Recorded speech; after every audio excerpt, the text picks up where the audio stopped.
and the background is blue for a reason as we talk about FC Edmonton. And this is a team like no other. Obviously, ownership changes are happening and major changes on the pitch. The continuity exists in the dugout. Alan Koch returns again, and it's going to be a very different season for him. He's very aware of that. But the great thing is they are ready. They have a full roster.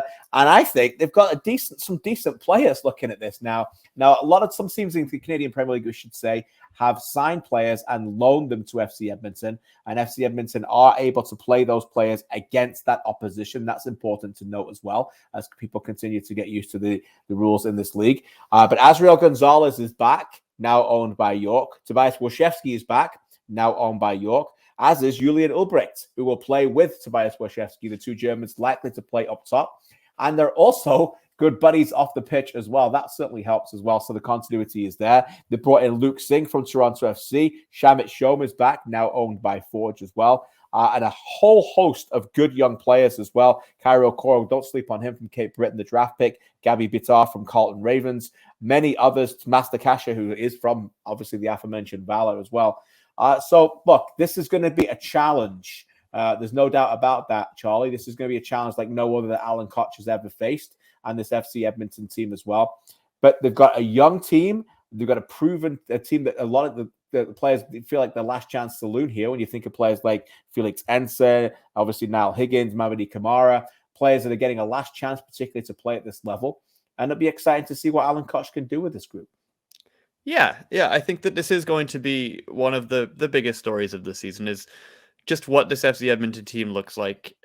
As you alluded to, and as Alan Koch himself will say all the time, there are no expectations for this team this year. So, every point, every win that they manage to accrue is progress for this team. And again, credit to Alan Koch for being invested in this project and sticking around, because he came in before last season knowing that he was going to start a rebuild at this club.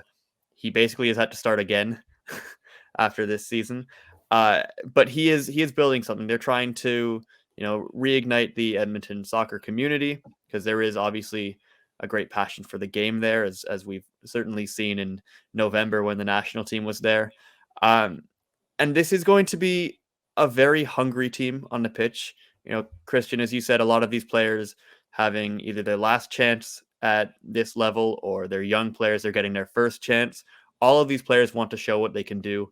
This is going to be a team that, is counted out by most people from day one. They're going to be playing with like a restaurant Tostito style sized chip on their shoulder. Just absolutely massive. So this is going to be a team that will try to be as difficult to play against as possible. So I don't think it's going to be fun for teams to go to Clark Field and play against them. Right. And I think that's going to be maybe their number one priority on the pitch this year, is making sure that they're not pushovers, that they are a team that can, be competitive against other teams. And I think looking at the roster, they can be, especially with the starting 11. Maybe they don't have the depth of other teams, but there are very talented players in this team. As I think Azriel Gonzalez and Toby Wojciechowski were phenomenal, especially towards the end of last season. Those two paired with Easton Ongaro, who has obviously moved on to Romania, that was a pretty good attacking trio in a lot of games. I think they beat Pacific in one of those games. So there's going to be talent in this team. And again, Shamit Shom coming back, we know what he's been able to do in his career. He's got kind of a lot of MLS experience with Montreal. He didn't have a great year last year. He's pretty hungry to have a big one this year. So again, there's no real expectations for Edmonton, but I think that they can definitely, maybe prove some people wrong and have a few big moments this year. If you're watching live or if you're listening later on the podcast, we're open to more suggestions for nicknames for this team. Charlie went with the Tostitos team. We could, I don't know, trademarks, the Doritos boys, whatever it is about the chip on the shoulder. We're open to any kind of chip labels. They could be called the Miracle Men, depending on what happens in 2022, by the way, as well. Wojciechowski, you mentioned, I think is really key. Alan Koch got him really fit and motivated last year, and he was a different player. Not fit and motivated. He was, he may be motivated. He wasn't fit during the bubble, and people knew that, and he admitted that. But for a big man, there is very few players who play with that profile in this league. Soft feet, pushes people around, but can actually play out wide, tracks back really well as well, holds the ball up, good with the back to goal, and can score. So I think he's the kind of player that you can, even if you play with one striker and it could be Ulbricht, you can play Wojciechowski off the left or off the right. And I think could be a big player for them this year. He's a very different kind of player, Charlie. And he led the league in assists last year. Yeah, exactly. We can't forget. Yeah, he is a very good and a very well-rounded player. Yeah. I think he might maybe have to shoulder more of the goal-scoring load this year without Easton Ongaro there, obviously. But as you mentioned, he's got very good feet. He's got a good touch. And he's got that ability to cut in or to send across, and he's going to be a fun player to watch. And I think, again, him and Gonzalez were playing opposite wings last year. They were pretty entertaining. They could whip in a phenomenal cross onto Easton Ongaro's head, which isn't that hard to see up in the sky. But That's true. there's attacking talent on this team. There certainly is. Last time I saw them live was their last home game. I was there in Edmonton when they beat Forge in that game.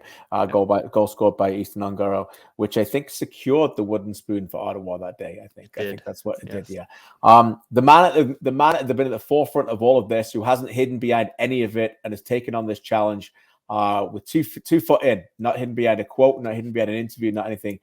He is Alan Koch. I spoke to him recently on my 20 and 10. So much insight in that interview. But one of his best answers was the ambition to teach young players and how different things are now than a year ago. Here is Alan Koch. It's allowed me to go back to the roots a little bit. Obviously, I've coached at every single level possible. But part of what we have to do here is to develop players. And part of who we are and how we're working with the league, it's playing young players. It's having a certain philosophy. And it's allowed me to really focus on trying to maximize each individual, but also give each player a clear pathway. We're going to play a lot of young players this year. There's no ifs, ands, or buts about that. That's a positive byproduct of what we've gone through as a club. But it's allowed me to go back and focus on trying to play young players, which sometimes as a professional first-team coach, it's not just about playing players. It's about winning games. And obviously, we're going to go fight and compete to try and win as much as we possibly can this year. But a big part of what we're doing is to give players an opportunity, play them and develop them. I'm excited to work with some young guys in our group and see how far we can take them this year. I've enjoyed it before. Obviously, there's been a lot of young kids over the years that I've worked with that have gone on to amazing things. And I'm curious, to be quite frank, to see who's the next one. Who is the next one? Indeed, fascinating to keep an eye on that. Every credit for Alan to taking on that challenge. Someone who's not quite young, who needs to be a big leader and take over games in central midfield, is probably arguably their most talented player, now belonging to Forge, and that is Shamit Shom, former Montreal Impact / CF Montreal star in Major League Soccer. Charlie recently had a chat with him. You were here last year. It was kind of a long season for everybody involved, but you're back. So where's the head at right now? Yeah, I mean, it's a bit of a different situation than when we started last year, but at the end of the day, it is what it is. We're just going to build from the ground up, and it's a fresh. The beauty is it's a fresh clean of paper, fresh sheet, and I'm just trying to play my part and help the team grow and do as good as we can this coming season. What was it like for you, the process in kind of deciding to come back? What were the conversations you maybe had with Alan Koch and whoever else? Yeah, it was difficult for me to see what the club was going through, first of all. I had to just take a step back and kind of think what was best for me, my family, my entire situation. I actually started training with the team a week early just to kind of get a vibe of how the team was looking. And I can honestly say that I'm confident in the team we have, regardless of the situation and whatnot.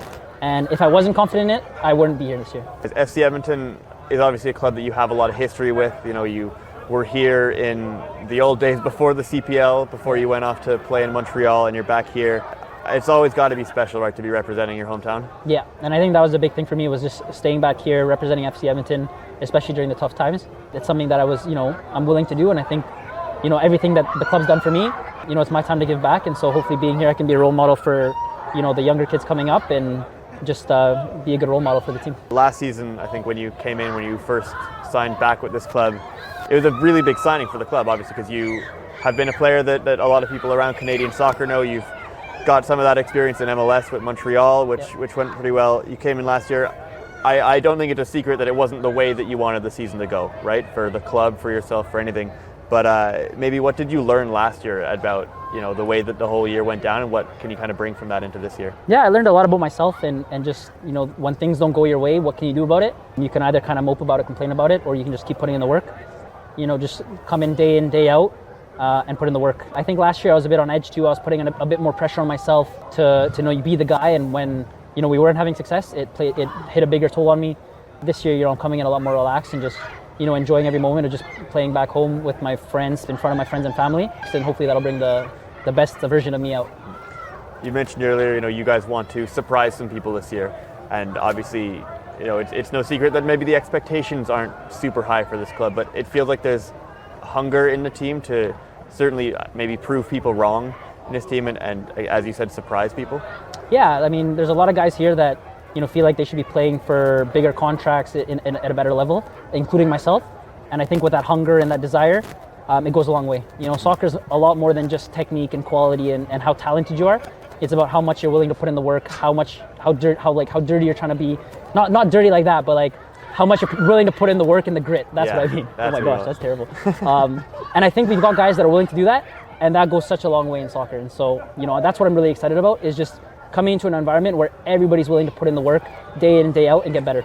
As somebody who's been at that next level, who's been in MLS and has seen it, what does it kind of take, do you think, to get there? I think it just comes, it's just about doing it on a daily basis. Being here last year, I could see some guys in games, they wouldn't be focused, and it goes the same for me. It's about coming in day out and having that same standard and matching that standard every day. So what are your first impressions so far of this preseason? So what is the vibe, and just what is it, kind of the messaging from the coaching staff at the moment? Yeah, it's an interesting group. It's a tricky time. I mean, we're only a month out from the season, maybe even less, but everybody's just hungry and ready to work. Even the guys on trial are making it hard for the guys that already have contracts. So definitely a very competitive environment because everybody's trying to prove themselves. And I think the beauty is of, starting from the bottom is, the starting 11, the starting 18, like those spots are all up for grabs. And so everybody's hungry and pushing for those spots, which is making training very competitive and very intense. The season, as you mentioned, coming up really quick. You guys start it at home against Valor FC. What are you looking forward to most about this year coming up? I think just the fact that there's no expectations. Nobody expects us to do well, if I'm being honest. I don't think anybody in the CPL expects that we'll do anything special. But that's the beauty of soccer. A team that starts from the ground up with nothing, they can do everything if they got guys that are together, that are willing to put in the work.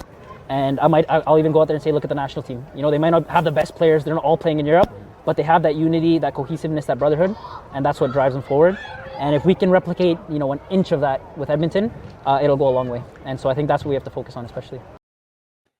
Very well said. Start the season with a game against Valor on Sunday at Clark Stadium, followed by another home game the following Friday against York, away to Forge, and then Pacific at home. The most important part for me, connection with fans. Fans have got that team back, and I've met a lot of them out in Edmonton who love that team.